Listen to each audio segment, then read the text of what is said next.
Olá, internautas, aqui da TV 61 e da TV 247. Começamos mais um bate-papo com o Hélio Dório, o último bate-papo dessa semana, sexta-feira, 6 de maio de 2022. Como vai, Hélio? Tudo bem?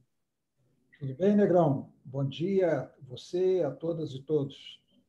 Muito bom. No baú do Hélio de hoje, ele vai analisar aí essa... O Lula tem cometido alguns erros, né? Mas parece que a imprensa quer ditar as falas dele, né? Então, o Hélio vai trabalhar esse tema também. E aí as ações de Bolsonaro e os militares que continuam atacando o processo eleitoral e deixando a clara intenção de negar o resultado das eleições. A última delas foi a cobrança do Ministério da Defesa ao TSE de uma resposta às famosas 88 perguntas que querem descaracterizar, desacreditar, melhor dizendo, as urnas eletrônicas. E no baú, Hélio inicia mais uma série de suas memórias. Ele vai falar dos planos golpistas, né, ao longo da história do Brasil, e que eram chamados de teorias conspiratórias, e que acabaram se concretizando, né, se revelando. Ele vai começar pelo famoso caso Parazar. Hélio, o Lula tem dado umas pisadas de bola aí, de vez em quando ele fala umas besteiras, aí ele pede desculpas, mas, no geral, parece que há uma intenção da imprensa de dar um volume maior nessas questões e amplificar a crítica ao ex-presidente, né? Negrão, é uma situação muito complicada, porque, primeiro, o Lula tem cometido erros, é um fato. Segundo, a imprensa ela não tem necessariamente que tomar partido por um candidato. Mesmo quando ela apoia um candidato, ela tem que manter no noticiário a necessária isenção. A gente sabe que isso nem sempre acontece, mas não é também muito prática da imprensa brasileira apoiar explicitamente um candidato, como fazem jornais de outros países. Aqui ela fica fingindo que não apoia e apoia por trás, como foi no caso do Bolsonaro em 2018. Mas a situação é a seguinte: o Lula tem cometido erros nas falas dele? Tem cometido erros, tem exagerado, tem dito bobagens. Uma delas ele corrigiu, que foi aquela dos policiais, que ele disse que queria falar em milícias e falou em polícia. Mas também estão exagerando, sabe? Estão exagerando em dois aspectos. Primeiro, nem tudo que a imprensa diz que é um erro dele, a fala dele, é um erro, uma fala errada, porque é realmente o que ele pensa e ele deve dizer o que ele pensa. Você pode dizer, bom, mas podia não ter falado nisso. Em algumas circunstâncias, sim, em outras circunstâncias, não. Então, eu vou dar um exemplo, essa questão da Ucrânia. O Lula falou a verdade. O Zelensky, o presidente da Ucrânia, é um farsante. O Zelensky ele está alimentando a guerra, a mando dos Estados Unidos, que tem interesse no prosseguimento da guerra para desgastar a Rússia. Aos Estados Unidos não interessa um acordo entre a Ucrânia e a Rússia. Não interessava antes da guerra e não interessa agora. E o Zelensky faz o papel de marionete dos Estados Unidos, colocando a população ucraniana em risco, colocando em troca de vidas de ucranianos. Ele permanece com a guerra porque os Estados Unidos, que comandam a OTAN, não querem acabar com a guerra. Não interessa para eles, não interessa para a indústria armamentista, não interessa para os planos geopolíticos deles que essa guerra caia e dane-se a Ucrânia. E o Zelensky entrou nessa. O Lula tem razão. Agora, você pode dizer assim, ele podia ter evitado falar isso? Podia, mas fica bem para um candidato a presidente da República ficar fugindo de temas presentes, temas que estão aí por oportunismo? Acho que não. Acho que ele deve falar desse assunto. Agora, outros assuntos ele pode evitar. Aí eu vou dar um outro exemplo. Aí ele fala que o Arthur Lira parece o imperador do Japão. É uma bobagem. O imperador do Japão não tem esses poderes imperiais. Eu acho que o Arthur Lira tem mais poder do que o imperador do Japão. E ele podia falar, parece o imperador. Estava dito, não precisava colocar o Japão. Então, assim, esse é aquele deslize que é de bobeira mesmo, é uma coisa desnecessária.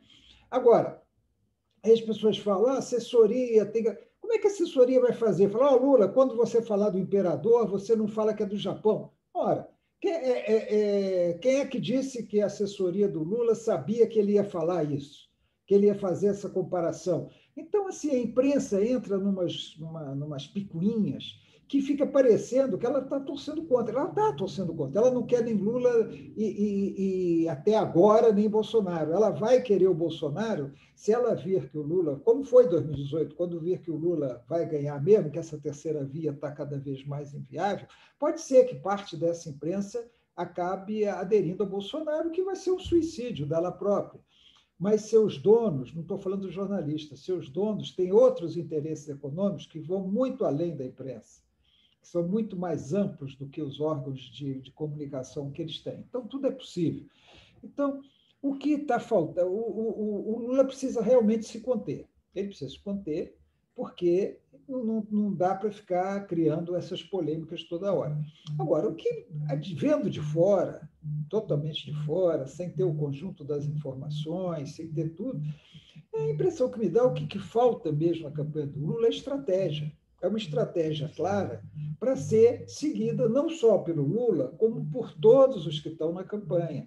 E essa estratégia, pelo que está claro até agora, ela tem que levar em conta a necessidade de ampliação da candidatura para que ela seja vitoriosa e vitoriosa de preferência no primeiro turno, derrotando Bolsonaro, evitando que haja candidato forte da terceira via para viabilizar essa eleição no primeiro turno. A impressão que me falta é isso, falta estratégia, falta uma clareza de para onde quer ir. Então, às vezes, parece que está arrumando, o discurso é feito para a esquerda, depois parece que o discurso é feito demais para a direita, e a esquerda... Tem que ter uma clareza disso, tem que ter um rumo claro. Essa que aparece essa coisa das declarações. O Lula sempre teve essa espontaneidade, sempre foi acusado de falar coisas que não deveria ter falado, sempre foi assim. Só que repercutia menos, né? Claro, como presidente repercutia, mas ele tinha uma popularidade muito alta, tal. Agora não, agora tem um embate polarizado entre ele e Bolsonaro. Agora, outra bobagem, Negão, para terminar esse assunto, outra bobagem é ficar dizendo que Bolsonaro está crescendo porque o Lula fala bobagem. Isso é bobagem. Isso não tem o menor sentido. Bolsonaro está crescendo porque ele está fazendo campanha permanente. O Ontem ele fez campanha... Bolsonaro, ele fala bobagem a todo instante, bobagem, então, e não tem essa repercussão da imprensa. Se fosse assim, o Lula estaria crescendo por causa das bobagens do Bolsonaro? A gente sabe que não é isso. Exatamente. Você tem razão. O Bolsonaro está em campanha permanente, está liberando recursos públicos à vontade para parlamentares, prefeitos para o apoiarem, está fazendo projetos sociais de última hora e com vigência limitada para ganhar apoio das camadas mais pobres da população. Enfim, Bolsonaro está crescendo por ele próprio e pela ausência de uma terceira via. É como eu sempre falo, nessa chamada centro-direita e direita, que em tese não são bolsonaristas, centro-direita, MDB, PSDB, Podemos, essa letrada toda, nesse grupo existem pessoas que, na ausência de uma alternativa própria, tendem para o Lula. Tipo Renan Calheiros, Romero Jucá, Eunício Oliveira, mas tem outros que tendem para o Bolsonaro. E esse pessoal, à medida que vai vendo que a terceira via não apresenta solução, vai para o lado do Bolsonaro. Esse é o crescimento do Bolsonaro. Não é porque o Lula está falando bobagem. Ele está falando bobagem, fala coisas que não são bobagens e são apresentadas como bobagem. Agora, uma coisa tem que ficar clara para esse segmento neoliberal da imprensa brasileira, Negrão. O Lula não vai dizer o que eles querem ouvir. Ele não é obrigado a dizer o que ele diga, é obrigado a dizer o que eles querem ouvir. Ele diz o que ele pensa. Às vezes pensa mal, às vezes não é exatamente o que deveria dizer numa campanha. Mas não é o que eles querem. Eles querem ouvir que Lula não vai privatizar, que Lula não vai revogar a reforma trabalhista, ou pelo menos revisar a reforma trabalhista, que o Lula não vai voltar com os BRICS, vai se aliar incondicionalmente aos Estados Unidos. Então, são coisas que não vão ser ditas. E eles vão ficar aí esgoelando nos seus programas de televisão, nas suas colunas de jornal, nos seus programas de rádio, que o Lula está errado, o Lula está errado. Espera aí, eles não são os estrategistas do Lula para dizer se ele está certo ou errado, não. Olha, dá uma verificada no seu áudio aí, que ele perdeu um pouquinho aí. Parece que está tendo uma interferência também. Pequenininha. Está no limite aqui. E os militares continuam aí assanhados, né? E com a sua sanha, avançando cada passo no golpe. E a bola da vez agora é o TSE e as urnas eletrônicas, né? Essa declaração aí do general aí, ministro da Defesa, se não me engano, foi ele, né, que cobrou que o TSE divulgasse as respostas às 88 perguntas, e o Bolsonaro continua fazendo declarações, ele disse que vai criar contratar uma auditoria. Hélio, só para agregar mais um ponto, né, para você avaliar aí, eu tenho visto pessoas defenderem o seguinte: TSE abre para todo mundo fazer auditoria, abre uma sala, um espaço em que vai general, que vai MST, que vai quem quiser ir lá acompanhar a apuração lá nas urnas eletrônicas. Eu tenho visto algumas pessoas fazendo essa defesa, mas eu queria que você analisasse aí esse avanço, né, como você tem sempre pontuado aqui, o golpe está avançando e eles estão para e passo, e agora deixou o Supremo um pouquinho de lado e jogou seus canhões para o TSE, né? É o golpe em marcha. É o golpe em marcha. Quer dizer, a cada dia surgem fatos novos que, em resumo, levam o seguinte: a contestar a lisura das eleições de outubro e ameaçar a não reconhecimento de seu resultado. E, em resumo, é isso. Cada movimento tem esse objetivo. Para quê? Para que Bolsonaro, sendo derrotado, tenha argumentos para resistir. E esses argumentos sejam aceitos e referendados pelas Forças Armadas brasileiras, que sustentarão, então, a sua resistência. Eu resumi em poucas palavras, aí tentei resumir em poucas palavras a situação. Quando o ministro da Defesa, o general Paulo Sérgio Oliveira, diz ao TSE para publicizar, deixar pública os 88 questionamentos feitos às urnas eletrônicas, ele está dizendo o seguinte: olha, nós temos dúvidas e contestações, divulgue isso aí. Divulga para quê? Para criar merda na população, para criar coisa na cabeça das pessoas, né? Porque cria dúvida, cria tal, e vai consolidando a dúvida bolsonarista, que também é compartilhada por setores brisolistas, viu, Negrão? Setores aí do PDT que sempre questionaram a urna não entenderam que o momento, Bolsonaro é a grande ameaça, e são incapazes de deixar guardada esse questionamento agora para não reforçar essa tese bolsonarista. Continuam insistindo e falando nisso. Mas isso é um parênteses. Então, esse é um passo adiante. Nós já falamos aqui, o ministro Barroso fez uma grande besteira de chamar as Forças Armadas, que não tem nada a ver com isso. Força Armada é Forças Armadas, não é poder institucional, não é poder moderador, não manda nada, obedece. O ministro da Defesa obedece. As Forças Armadas cumprem missão constitucional que não está a cuidar de eleição, está a cuidar de eleição assim. O TSE, como faz ao longo da história, vê problemas, por exemplo, em Roraima, na eleição. Aí pede às Forças Armadas para cuidarem da segurança da eleição em Roraima. É o TSE que pede a ajuda das Forças Armadas para cuidar das eleições. Aí tropas são reforçadas em Roraima. Tem um problema em Duque de Caxias, no Rio de Janeiro, precisa das Forças Armadas. Aí elas vão. Esse é o papel das Forças Armadas nas eleições. Não é apurar voto, investigar a urna. O Barroso cometeu um enorme erro político que pode ter sérias consequências ao convidar as Forças Armadas para participar da Comissão de Transparência. Mas aí, Negrão, para responder você, é preciso ter transparência. Agora, o sistema é complicado, porque não é aquela contagem individual do voto com a cédula que a gente tinha. Eu mesmo já fui fiscal de partido em eleição, que você fica ali de olho para ver se as cédulas estão contadas certinhas, pede para verificar, olha o boletim de urna para ver se ele está sendo preenchido com o número correto. Ou seja, não é isso. Você vota na urna, quando termina a eleição, aquele resultado é processado e enviado a uma central no TSE que soma esses votos. Tudo bem, eu acho que não tem nenhum problema em tese, eu não conheço profundamente o sistema, não tem problema nenhum em tese de que essa apuração desse jeito, que não é aquela contagem individual, seja feita por representações da sociedade e tal, mas eu acho que vai ser pouco eficaz, porque o resultado chega, ele é somado, tudo pelos computadores, ele é somado e apresentado o número. Né?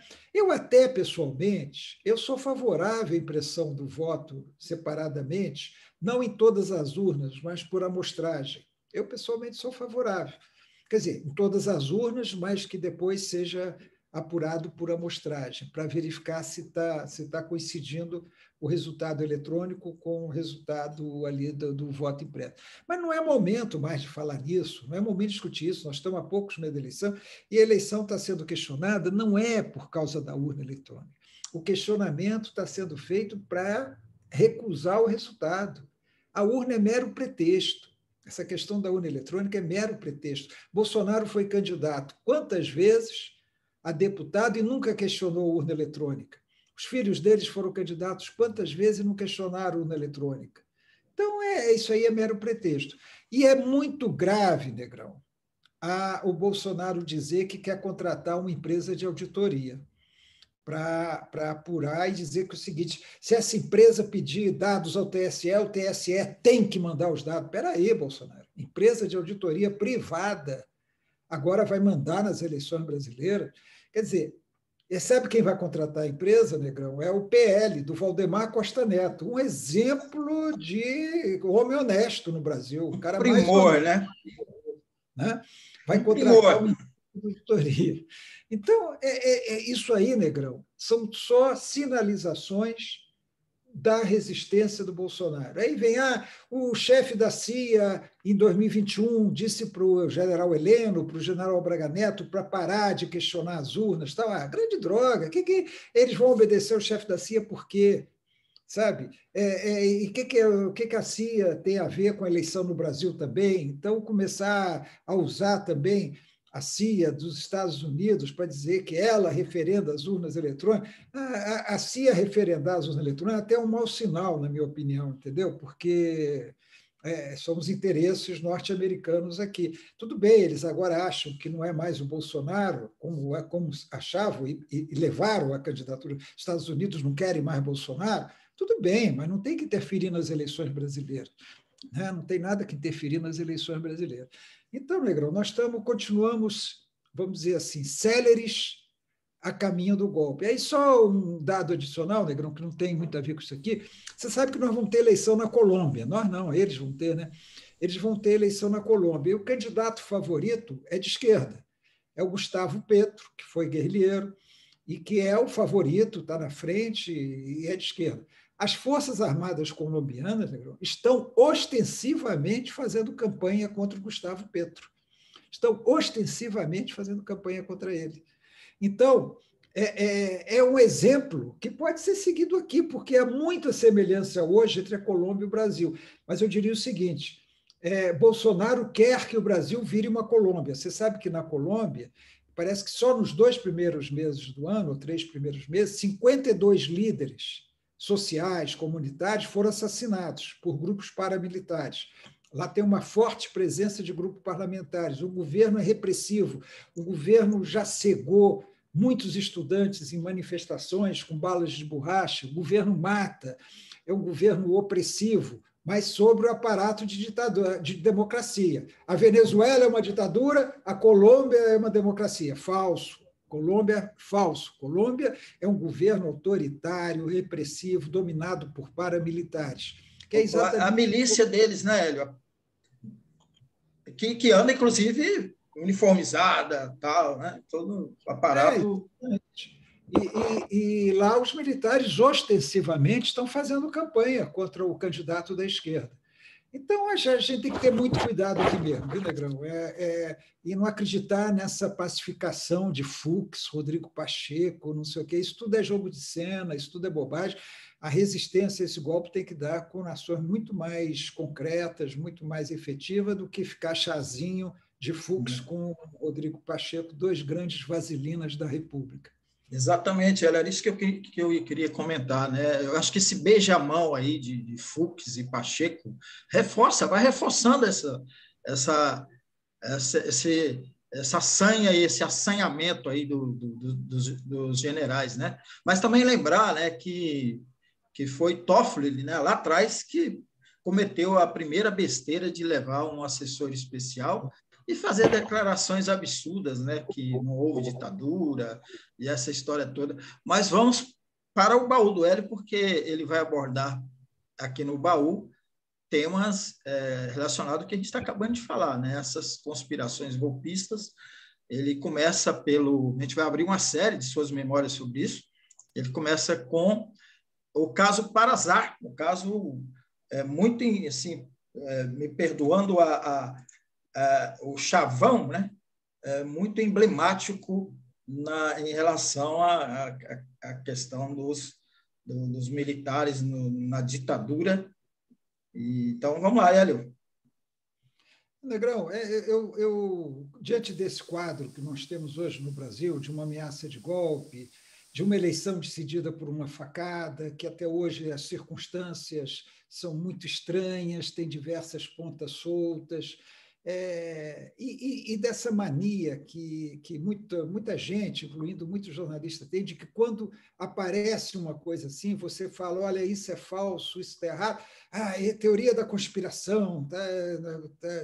Então, eu lembrei de alguns casos na história do Brasil que mostram claramente a tentativa da direita, e nem sempre da direita, a tentativa de um grupo no poder de prejudicar o outro com falsidades, com as chamadas fakes, né? Com as falsidades. Então, a gente tem desde o início da República, né? Nós tivemos, por exemplo, eu vou falar sobre isso com calma depois, mas nós tivemos as cartas falsamente atribuídas ao Arthur Bernardes, eleito presidente da República, que quase impediram a posse dele.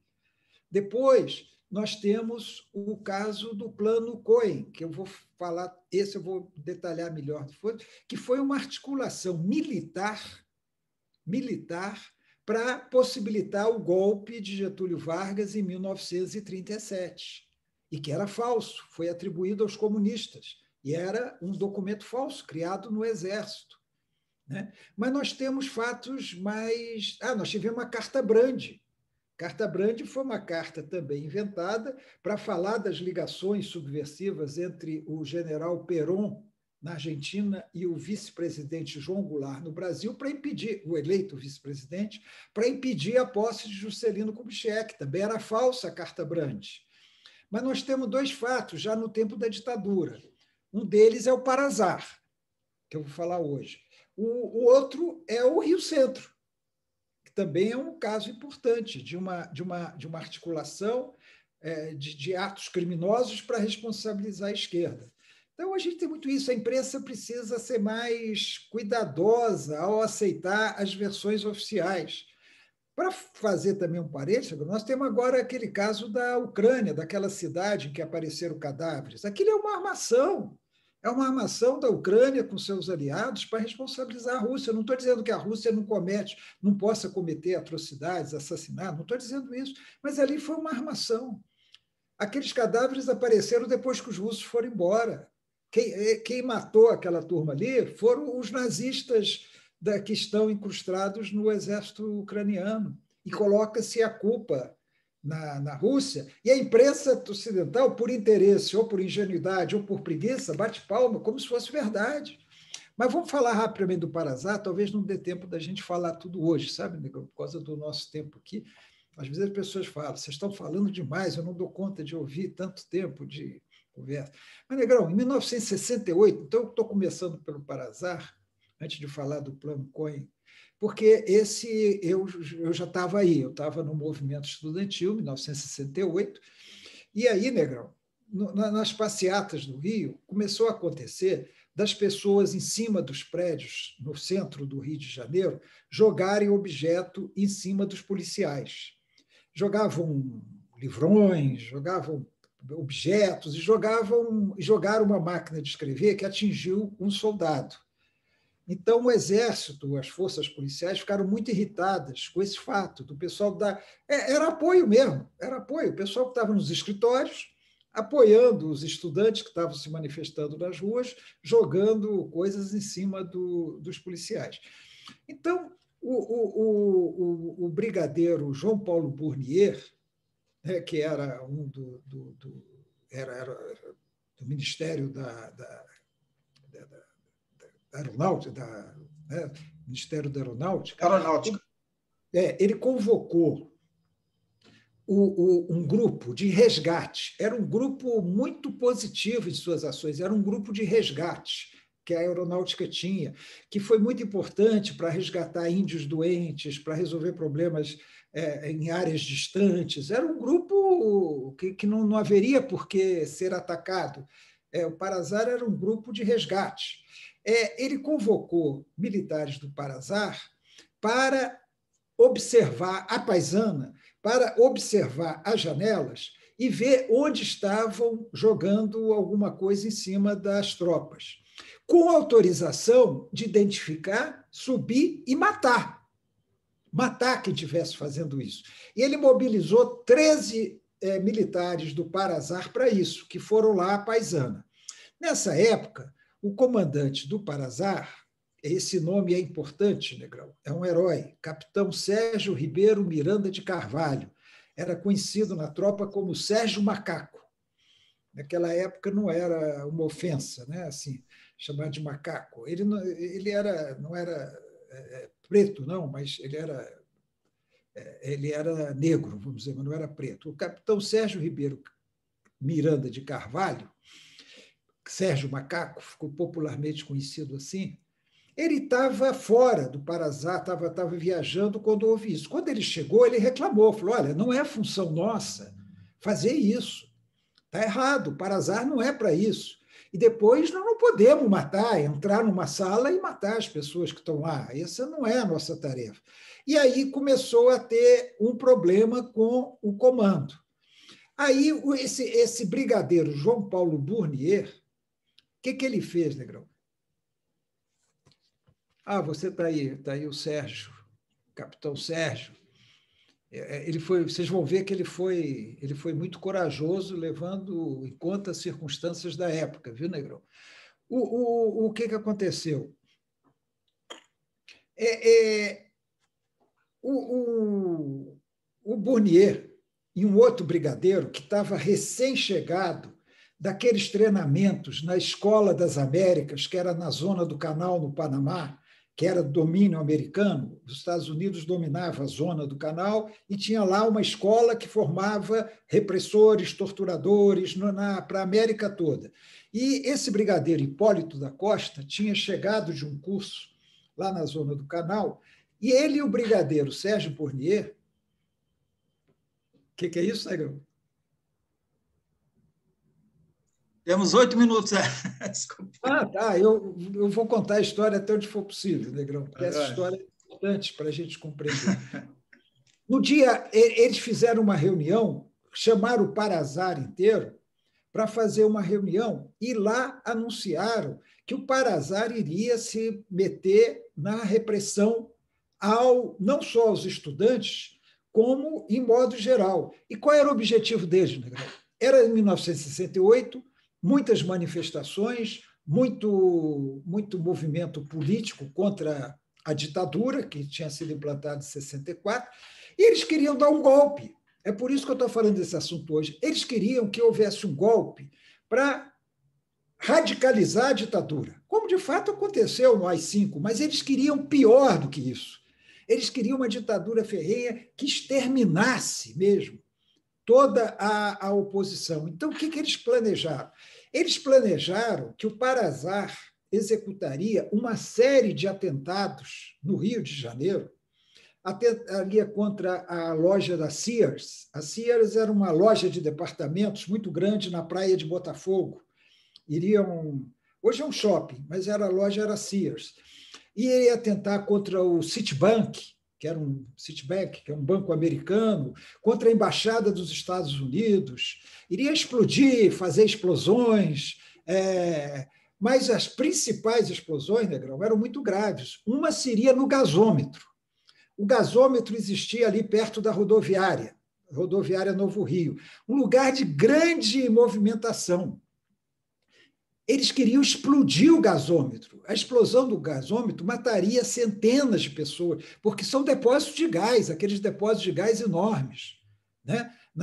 Ali no centro do Rio. E eles queriam explodir a represa de Ribeirão das Lajes, para o Rio de Janeiro ficar sem água. Então, eram atentados terroristas. Agora, por que eles queriam fazer isso? Eles queriam fazer isso para pôr a culpa nos comunistas. Eles iam dizer que a culpa era dos comunistas, que os comunistas estavam fazendo aquilo. Mas ia além, Negrão. O Parazar deveria prender 40 pessoas e executá-las. 40 pessoas. A primeira leva, eles iriam anunciar os nomes 5 a 5. A primeira leva tinha Juscelino Kubitschek, Jânio Quadros, Carlos Lacerda, Dom Helder Câmara e sabe quem, Negrão? General Olímpio Mourão Filho, aquele que começou o golpe de 64, que eles já estavam descontentes com ele. Então, eles iriam matar um general, um bispo e 3 políticos relevantes no Brasil, na primeira leva. Mas tinha muito mais. Eles iriam matar o Franklin Martins, esse que até outro dia era o coordenador de comunicação do Lula, iriam matar o Vladimir Palmeira, líder estudantil, o Mário Covas, que depois foi senador, iriam matar vários militares. Tinham vários militares na lista, inclusive um general, o general Peri Bevilacqua, que depois se aposentou, foi cassado em 69. Então, Negrão, era uma articulação enorme para promover uma reação militar, uma reação da população que justificasse um golpe radical, vamos dizer, a radicalização da ditadura. Você fala, isso acabou acontecendo com as 5 em dezembro, que nós estamos falando de junho. Essas reuniões foram em junho. Mas aí, Negrão, o importante é o seguinte, o Sérgio Macaco, o capitão Sérgio, se recusou. Ele se recusou a cumprir aquilo. Dos 41 presentes na reunião, 4 aceitaram. 4 aceitaram. Quando chegou no Sérgio Macaco recusou. Esses 4 já estavam conversados antes. Já estavam conversados antes pelo brigadeiro Bournier. Resultado, eu vou contar no próximo programa, Negrão, porque eu acho que o capitão Sérgio merece que a gente conte um pouco mais da história dele, porque no momento em que ele se recusou a promover esse massacre que iria levar ao golpe, ele passou a sofrer as perseguições, e essa história eu conto na próxima. E aí, Negrão, a gente vê como é que a coisa funciona. Sabe que, na época, né, aí, nesse caso, a imprensa foi positiva, porque a imprensa acabou noticiando de alguma maneira, o jornalista foi preso, Pericota, ele foi preso por ter noticiado esse fato, mas vamos deixar essa para a próxima, Negrão, senão a gente vai se atrasar muito. Muito bom, muito importante, né? Como você mesmo pontuou, Hélio, que a gente tem que se atentar para o que pode vir aí, né? Só fazer um link lá com os paramilitares da Colômbia, né? Lá é a milícia colombiana, que tem apoio, inclusive, das Forças Armadas colombianas, e aqui a milícia de 600 mil homens, anunciado pelo próprio Bolsonaro, armada, praticando tiro e assassinatos aí nas cidades e na zona rural. Quer dizer, o que vai acontecer com esse país, né, Hélio? Hélio, amanhã tem lançamento da pré-candidatura do Lula, né? Emenda aí o que vai acontecer com esse país, Hélio, e a emenda no Lula. Dá tempo de... Rapidinho. Vamos ver, né, Negrão? Agora, eu estou falando disso, viu, Negrão? Porque está aí, a candidatura do Lula, Alckmin está se consolidando, né? Inclusive com a possibilidade de vitória. Eu estou dizendo, contando esse caso Parazá, e vou contar outros casos, inclusive o centro, esses militares radicais, não estou generalizando, mas há militares nas Forças Armadas, e vamos falar aqui de Braga Neto, que são perfeitamente capazes de criar uma situação, veja só que eu não estou dizendo qual seria a situação, de criar uma situação que possa levar ao golpe, que possa levar ao golpe. Uma situação de caos, de confusão, de conflitos sociais, que possa levar ao golpe. E eu espero que a imprensa não entre, como entrou no plano Cohen, como entrou com esse caso lá da Ucrânia, de dizer que não, quem diz que não é isso é teoria da conspiração, imagina tal. E vamos lembrar que uma facada, até hoje não bem explicada, elegeu Bolsonaro, né, Negrão? Exatamente. Amanhã, lançamento da pré-candidatura de Lula, né? Rapidinho aí. Né? Exatamente. Vamos ver como é que vai ser e torcer, né, para ele não falar bobagem, para a imprensa não. Porque a imprensa fala assim, ele fala 10 mil coisas, sai capa na Time, mas o assunto é o que ele falou do Zelensky. Então, amanhã dá uma derrapada, a imprensa toda vai cair naquela derrapada que ele deu e esquece todo o resto em torno daquilo. Outra coisa, assim, para finalizar, ontem em Campinas, o ônibus com o presidente Lula, o ex-presidente Lula, foi cercado, né, hostilizado por bolsonaristas. Né? Então, tá aí, todo cuidado é pouco para o Lula. Hélio, obrigado a vocês aí que nos assistiram aqui pela TV 61, Expresso 61 e pela TV 247. Bom final de semana para todo mundo, a gente volta na segunda-feira. Grande abraço para todo mundo.